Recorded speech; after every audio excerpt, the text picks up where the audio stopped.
Most people look at this camera and think vlogging tool. And look, I get it. It's small, it's light, it fits in your pocket. But after shooting with it the past few days, I think that's the wrong frame entirely. This thing has 5 features that allow for better and more creative videos. Feature number 1. The Pocket 4 shoots true 10-bit D-Log with 14 stops of dynamic range. Now, if you shot on a Pocket 3, you already know what D-Log M was, but it wasn't a real log profile. And you probably already know that grading it was more difficult. You just needed a bit more effort to get that natural look that you're going for. The Pocket 4 fixes that. True D-Log is a completely different pipeline. It's the same color profile DJI uses across the Pro Cinema line, which means your LUTs work properly, your highlights hold, and your shadows have actual detail in them. What this practically means for you. You can shoot in mixed lighting, in harsh midday sun, in golden hour, and you have real latitude to work with it in post. You're not trying to rescue footage, you're more like shaping it. And 14 stops of dynamic range on a pocket camera, that's not a small thing. If you care at all about color grading your footage, and you should, this is the feature that makes the Pocket 4 actually usable in professional context. And if you want to learn professional color grading, make sure to have a look in the description, where you can join Create Beyond, with lots of courses about video editing, color grading, and how to build your creator business with things like this. Feature 2. 4K at 240 frames per second.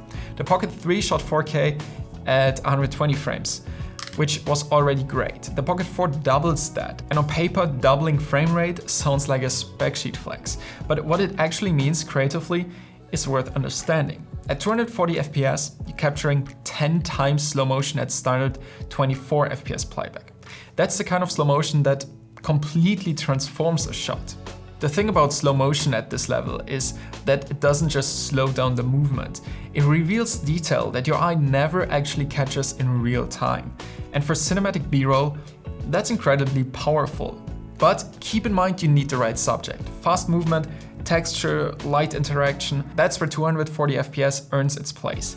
If you're just slowing down a person walking, 120 FPS was fine. 240 FPS is for moments where speed is part of the story. Feature 3. And this is the one that's easy to underestimate because it's been there since the beginning. But the Pocket 4 takes it further than any previous version. The 3-axis mechanical gimbal is still the core of what makes this camera special. Walking shots, tracking shots, moving with the subject. So the gimbal absorbs all of it. And what you get out is footage that looks like it was shot on a slider or a gimbal rig that sometimes costs 10 times as much. For a solo filmmaker, which most of us are at some point, that's the difference between footage that looks accidental and footage that looks directed. But here's the part I want to show you specifically. There's a mode on the Pocket 4 called Spin Shot. It rotates the camera 180 degrees on the roll axis in a single controlled move, one-handed. And used right, Spin Shot gives you a transition or a reveal that would normally require a much more complicated rig. Feature 4, and this is the one I think most people are completely sleeping on. The Pocket 4 lets you shoot slow shutter video, down to 1/4 of a second, in video mode with the gimbal still active. Think about what this opens up. Trailing city lights, silky water, a moving crowd that becomes an impressionistic blur around a sharp subject. These are the shots that previously required either a very specific camera setup or a lot of ND filters. It's just so much fun to turn the display, so I'm just accidentally turning the camera on and off here. Feature 5, and this is a huge upgrade and the most practical one on this list. The Pocket 4 gives you 2 times lossless zoom at full 4K resolution. What that means, at 2x, you're getting a 40mm equivalent focal length without any loss of image quality. So it's not just a digital crop, it's using the full resolution of the sensor to give you a tighter field of view with no trade-off in sharpness. For a filmmaker, this is basically a second focal length in your pocket. But there's something else coming up, right? But you can shoot wide for environment and 2x for intimacy, for compression, for pulling a subject away from the background. And the difference between 20 and 40mm in terms of how a shot feels is significant. 20mm is expansive, environmental, immersive, and 40mm starts to compress the scene, flatten the depth slightly, and bring the subject closer to you emotionally.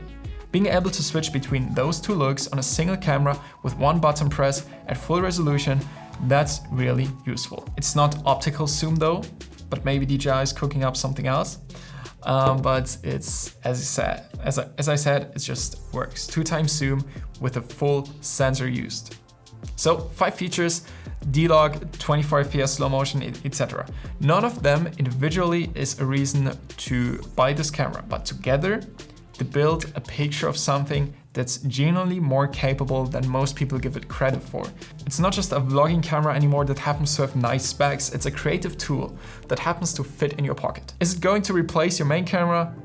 No, and it's not trying to. It's not trying to replace a heavy camera setup, but as a B camera or as a lightweight setup if you travel, and a run and gun creative tool, the Pocket 4 earns its place in a filmmaker's kit in a way that the Pocket 3 was starting to. I was surprised more than once when shooting with this thing, which for a camera this size says something. If this video was useful to you, you know what to do. See you in the next one. Happy creating.